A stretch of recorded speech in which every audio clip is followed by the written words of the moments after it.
Hello students, आज हम लोग बात करेंगे हमारे पीरियाडिक टेबल का। पीरियाडिक प्रॉपर्टी का एक बहुत ही इंपॉर्टेंट प्रॉपर्टी है आयोनाइजेशन एनर्जी। आयोनाइजेशन एनर्जी को हम रिप्रेजेंट करेंगे आई ई से, या इसी का एक दूसरा नाम है आयोनाइजेशन एंथैल्पी। एंथैल्पी का सेंस एनर्जी से ही होता है और इसको हम डेल्टा एच आई ई भी बोल सकते हैं।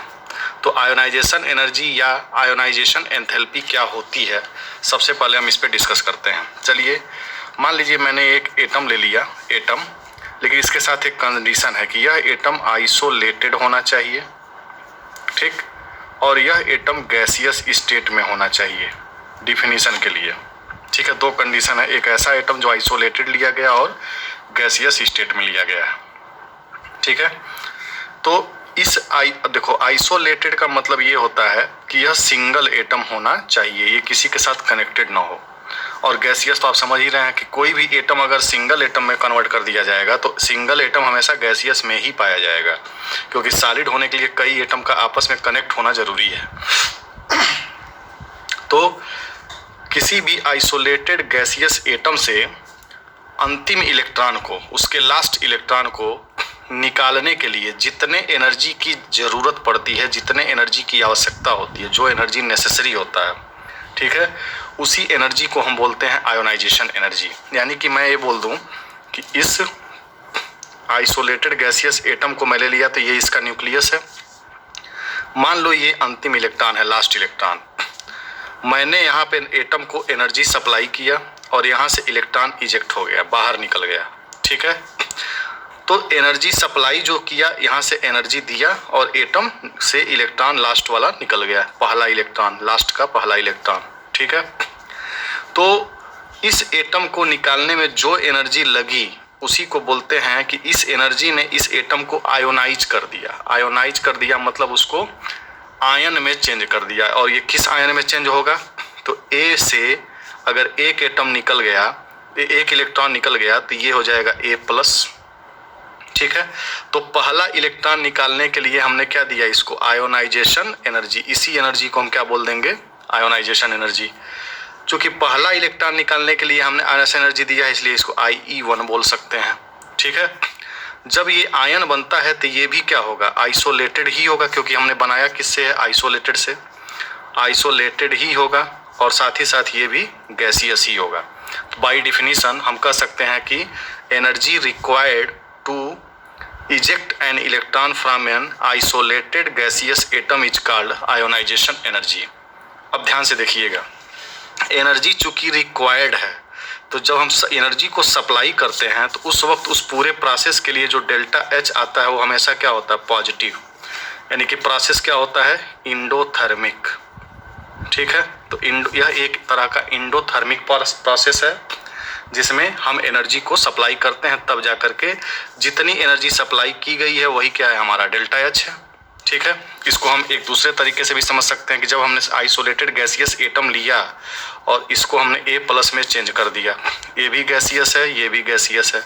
ठीक है, तो इस पूरे प्रोसेस में जो ए प्लस का जो भी एनर्जी होगा उसको H2 मान लें और शुरू में जो एनर्जी रहा होगा उसको H1 मान लें, तो जो हमारा डेल्टा एच आएगा वो हो जाएगा H2 माइनस H1।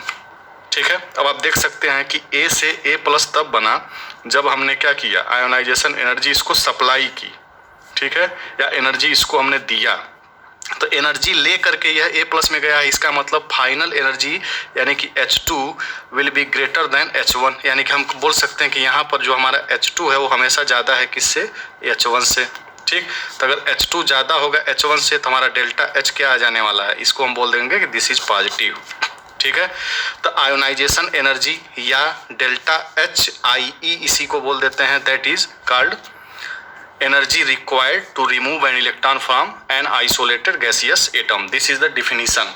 ठीक है, अब चलिए, हमने मान लिया कि एक एटम ले लिया, आइसोलेटेड भी है, गैसियस भी है, हमने इसको आयोनाइजेशन एनर्जी दिया और इसमें से एक इलेक्ट्रॉन निकल गया, तो यह किस में जाएगा? प्लस में। ठीक है, अब जरा ध्यान दीजिए कि मैं इस प्लस वाले को दोबारा से एक आयोनाइजेशन एनर्जी दे दूं। अब जो ये आयोनाइजेशन एनर्जी हम दे रहे हैं वो अब ए को नहीं दे रहे हैं, ए प्लस को दे रहे हैं। ये ध्यान रहे, एक बार इलेक्ट्रॉन निकल जाने के बाद दोबारा जब एनर्जी हम सप्लाई करेंगे तो वो हम ए प्लस को दे रहे हैं, तो ये ए प्लस टू में चेंज होगा। अब ए प्लस टू को एक बार और आयोनाइजेशन एनर्जी दे दिया जाए, अब ये जो आयोनाइजेशन एनर्जी है वो ए प्लस टू के लिए है, तो ये एक बार ए प्लस थ्री में चेंज हो जाएगा। इसी तरह से ये आगे भी हो सकता है। तो ज़रा ध्यान दीजिएगा कि जब यह ए था और ए प्लस में हमने चेंज किया तो पहला आयोनाइजेशन एनर्जी दिया, इसको लिख देंगे IE1, ठीक। अब ए प्लस का अगर मैं रेडियस देखूं तो radius of A plus is less than A. क्यों? क्योंकि कोई भी कैटायन अपने पेरेंट एटम से क्या हो जाएगा, छोटा, ठीक। और जितना ही प्लस चार्ज बढ़ता जाएगा उतना ही वो छोटा होता जाएगा, समझ गए। अब जो हम दूसरा आयोनाइजेशन एनर्जी दे रहे हैं IE2, वो किसको दे रहे हैं, ए प्लस को दे रहे हैं, ठीक। और ये किस में चेंज हो जा रहा है, ए प्लस टू में। अब यहाँ से यहाँ जाएंगे तो फिर से हम क्या बोलेंगे कि radius of A plus two is less than A plus, ठीक है।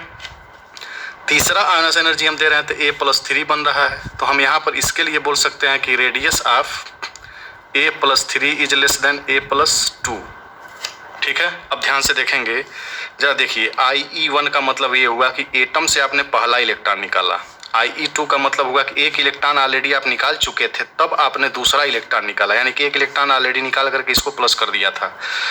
तो अगर हम IE1 और IE2 का कंपैरिजन करें तो पहला एनर्जी हम जो सप्लाई कर रहे हैं वो पहले इलेक्ट्रॉन को निकालने के लिए कर रहे हैं, IE2 जो हम सप्लाई कर रहे हैं वो ए प्लस को सप्लाई कर रहे हैं, मतलब ए प्लस ऑलरेडी छोटा हो चुका है ए से, तो यानी कि इसके दूसरे इलेक्ट्रॉन को निकालने के लिए हमको ज़्यादा एनर्जी देनी पड़ेगी। क्यों?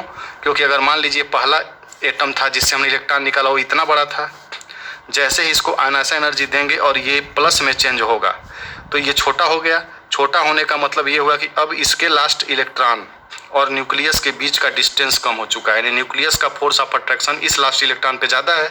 अब इस लास्ट इलेक्ट्रॉन को निकालने के लिए हम IE2 देंगे, IE2 देंगे तो इसका मतलब ये हुआ कि IE2 अब उस इलेक्ट्रॉन को दिया जा रहा है जो न्यूक्लियर अट्रैक्शन से बहुत ही स्ट्रांगली कनेक्टेड है, ठीक। तो जब स्ट्रांगली कनेक्टेड है तो इस दूसरे को निकालने के लिए हमको ज़्यादा एनर्जी देनी पड़ेगी। यानी कि ये बात तो हमेशा सत्य हर एक केस में सही होगा कि आयोनाइजेशन एनर्जी 1, ठीक है, is less than ionization energy 2। किसी एक एटम को ही अगर हम एक बार, दो बार, तीन बार, चार बार आयोनाइजेशन एनर्जी देते हैं तो वो हमेशा एक रिलेशन यही आएगा कि 1 is less then 2, 2 is less then 3, 3 is less then 4, और ये हमेशा के लिए लागू होगा। ये आप याद रखिएगा ऑलवेज, कोई ऐसा फैक्टर नहीं है जो इसको डिस्टर्ब कर सके, ठीक है। ये हमेशा के लिए लागू होगा, क्योंकि एक ही एटम को अगर हम दोबारा आयोनाइजेशन एनर्जी देंगे तो सेकंड आयोनाइजेशन एनर्जी हमेशा पहले वाले से ज़्यादा होगी, ठीक है। तो ये था डिफिनीशन और इसके पीछे का कॉन्सेप्ट कि क्या होता है ये। और आयोनाइजेशन एनर्जी 2 ज़्यादा इसलिए हो जाती है कि सेकंड टाइम जब हम एनर्जी देने जाते हैं तो उसका रेडियस छोटा होता है और इलेक्ट्रॉन का अट्रैक्शन फोर्स उस पर ज़्यादा लगता है, ठीक है। ये हो गया डिफिनीशन एंड सम कॉन्सेप्ट। अब हम देखेंगे कि कौन कौन से फैक्टर्स हैं, फैक्टर्स अफेक्टिंग आयोनाइजेशन एनर्जी, ठीक है।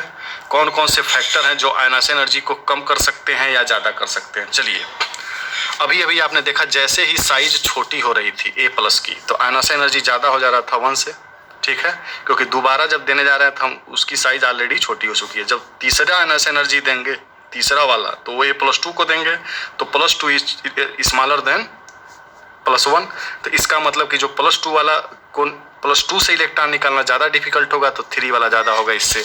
यानी कि पहला फैक्टर तो यही हो गया, ठीक है। फैक्टर नंबर 1 कि पहला फैक्टर हो गया साइज या बोल सकते हैं या एटॉमिक रेडियस, ठीक है।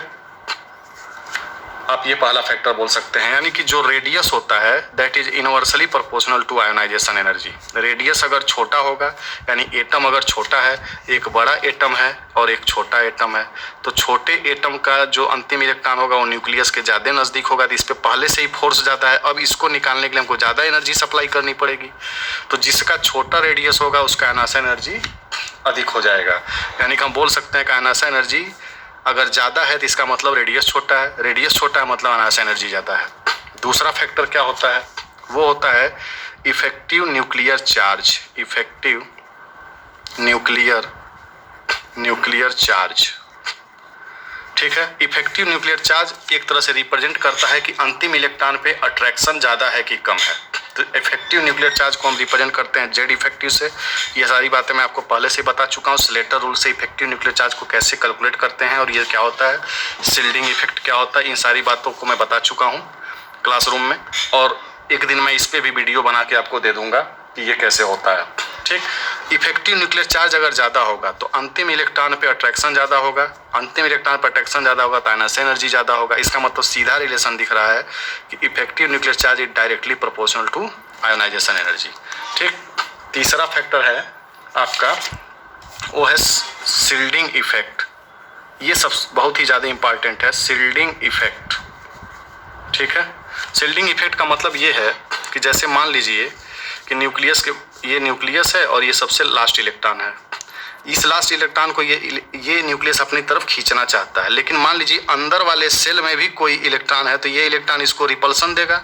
तो जितने फोर्स से ये खींचना चाहता है उस फोर्स में से कुछ ये कम कर दे रहा है रिपल्सन दे करके, ये वाला इलेक्ट्रॉन। ठीक है, तो इसका मतलब जो अंदर वाला इलेक्ट्रॉन है बाहर वाले इलेक्ट्रॉन के लिए एक शिल्डिंग का काम कर रहा है, शिल्डिंग। ठीक, तो अगर ये शिल्डिंग ज़्यादा हो, मतलब इस न्यूक्लियस के चारों तरफ ज़्यादा से ज़्यादा इलेक्ट्रॉन हो जाए तो इस अंतिम इलेक्ट्रॉन पर फोर्स ऑफ अट्रैक्शन कम हो जाएगा, तो उस इलेक्ट्रॉन को निकालना आसान हो जाएगा। आसानी से निकलेगा मतलब आयनाइजेशन एनर्जी हमको कम देनी पड़ेगी। ठीक है, तो इसका मतलब ये हुआ कि शिल्डिंग अगर बढ़ गया तो आयनाइजेशन एनर्जी कम हो जाएगा। ठीक, तो हम बोल सकते हैं कि जो शिल्डिंग होता है, शिल्डिंग अगर ज़्यादा है तो आयनाइजेशन एनर्जी कम होगा, मतलब inversely proportional to ionization energy. ठीक है, ऐसे बोल सकते हैं। और इसमें जो शिल्डिंग में इम्पॉर्टेंट पॉइंट ये है कि ये चीज़ आपको थोड़ा सा याद रखना पड़ेगा कि अगर हम शिल्डिंग की बात देखें तो वो सब सेल या वो ऑर्बिटल्स जो न्यूक्लियस के बहुत ही ज़्यादा क्लोज होते हैं वो ज़्यादा से ज़्यादा शिल्डिंग करते हैं किस पे, अंतिम इलेक्ट्रॉन के ऊपर। तो हम ये जानते हैं कि कोई भी एस न्यूक्लियस के ज़्यादा क्लोज होता है, इसलिए वो क्या करता है, ज़्यादा शिल्डिंग करता है। तो shielding of S is greater then P, P is greater then D and D is greater then F. ठीक है, इसका रीजन क्या है, उसका रीजन है साइज। एस की साइज छोटी होती है हमेशा किससे, पी से। ठीक है, ये पी ऑर्बिटल जो कि डंबल आकार का होता है तो एस छोटा होता है पी से, और पी छोटा होता है किससे, डी से, और डी छोटा होता है किससे, एफ से। तो देखो ध्यान से, जब ऑर्बिटल्स बड़े हो जाएंगे, इस न्यूक्लियस के चारों तरफ बड़े ऑर्बिटल होंगे तो वो इफेक्टिवली इसको शिल्ड नहीं कर पाएंगे, और इफेक्टिवली शिल्ड नहीं कर पाएंगे तो न्यूक्लियस का अट्रैक्शन लास्ट इलेक्ट्रॉन पर ज़्यादा हो जाएगा। ठीक है, तो अब आपको याद रखना है कि डी और F causes very poor shielding, very poor shielding. ठीक है, बहुत ही पुअर शिल्डिंग डी और एफ के वजह से होती है, और ये आपको काम आएगा जब हम आपको आगे बताएंगे बोरान फैमिली के शिल्डिंग इफेक्ट को और बोरान फैमिली के आयनाइजेशन एनर्जी को और लैंथेनाइड कॉन्ट्रैक्शन में ये कंसेप्ट काम आने वाला है।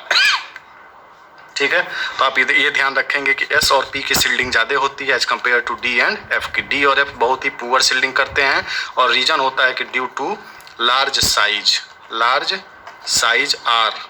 ठीक है, लार्ज साइज बोल सकते हैं या डिफ्यूज्ड नेचर। ठीक है, तो ये हो गए आपके फैक्टर्स। अब जो चौथा और इम्पॉर्टेंट फैक्टर और है, एक और फैक्टर है, चौथा फैक्टर जो मैं यहाँ बता दूँ आपको। 4 फैक्टरों पे ये डिपेंड करता है टोटल आयनाइजेशन एनर्जी। चौथा फैक्टर है हमारा, वो है stability of configuration, stability of configuration. ठीक है, इसको हम जानते हैं कि कोई भी कन्फिगरेशन अगर हाफ फील्ड है, हाफ फील्ड, या कोई भी कन्फिगरेशन अगर फुल फील्ड है, ठीक है, तो ये क्या होता है, स्टेबल। अब अगर आप आयोनाइजेशन एनर्जी ऐसे एटम को दे रहे हैं जिसमें से उस इलेक्ट्रॉन को निकालना है जो स्टेबल कन्फिगरेशन के अंदर आ रहा है, तो जब वो पहले से ही स्टेबल है तो निकलने की टेंडेंसी उसकी नहीं होगी, यानी उसको निकालने के लिए एनर्जी बहुत ज़्यादा ही सप्लाई करना पड़ेगा। तो ज़्यादा एनर्जी अगर सप्लाई करना पड़ेगा, इसका मतलब क्या होगा कि अधिक से अधिक एनर्जी हमको देनी पड़ेगी, यानी कि वो होगा आयनाइजेशन एनर्जी ग्रेटर। जैसे अगर हम स्टेबिलिटी की बात करें, एग्जाम्पल मैं कुछ बता रहा हूँ, जैसे मान लो NS2 है, ठीक है, तो इसकी स्टेबिलिटी ज़्यादा है किससे, NS2 NP1, ठीक है, ये स्टेबिलिटी की बात हो गई।